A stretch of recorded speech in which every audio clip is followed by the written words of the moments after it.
নেপালের প্রেসিডেন্ট রামচন্দ্র পাউদেল একটি অধ্যাদেশ জারি করেছেন যা জেন জি প্রজন্মের হাজার হাজার তরুণকে ভোটার হিসেবে নিবন্ধিত হওয়ার এবং আসন্ন নির্বাচনে ভোট দেওয়ার সুযোগ দেবে। এই অধ্যাদেশের ফলে নির্বাচনের তারিখ ঘোষণার পরেও ভোটার নিবন্ধনের সুযোগ তৈরি হল।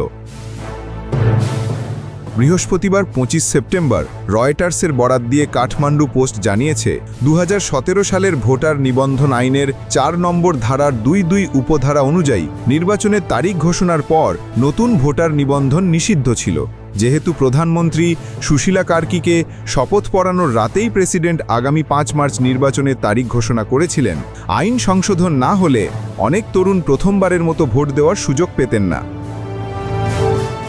২৩ সেপ্টেম্বর জারি হওয়া এই অধ্যাদেশের মাধ্যমে আইনটির সেই ধারাটি বাতিল করা হয়েছে এবং নতুন বিধান যোগ করা হয়েছে। নতুন ধারা অনুযায়ী নির্বাচন কমিশন কর্তৃক নির্ধারিত সময়ের মধ্যে ভোটার নিবন্ধন করা যাবে।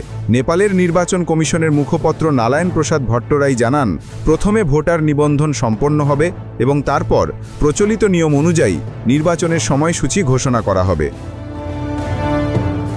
প্রধানমন্ত্রী সুশীলা কার্কি ১২ সেপ্টেম্বর দায়িত্ব গ্রহণের দিনই পার্লামেন্ট সভা ভেঙে দিয়েছিলেন।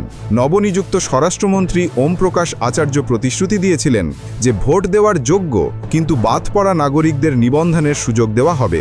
তিনি আরও ঘোষণা করেন যে প্রবাসী নেপালিদেরও ভোট দেওয়ার বিষয়টি প্রক্রিয়াধীন রয়েছে এবং একটি গবেষণা দলও গঠিত হয়েছে। প্রেসিডেন্ট পাউদেলের এই অধ্যাদেশকে অনেকেই জেনজি প্রজন্মের জন্য একটি বড় জয় হিসেবে দেখছেন।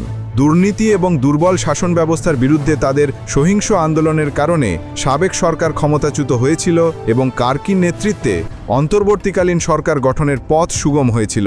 এখন এই নতুন অধ্যাদেশের মাধ্যমে তাদের হাতেই ব্যালট বক্সে দেশের রাজনৈতিক ভবিষ্যৎ নির্ধারণের পথ তৈরি করে দেওয়া হয়েছে। প্রতিবেদনে ঝিনুক রহমান, কণ্ঠে মৃদুল। আপনারা দেখছেন ওয়ার্ল্ড ভিউজ।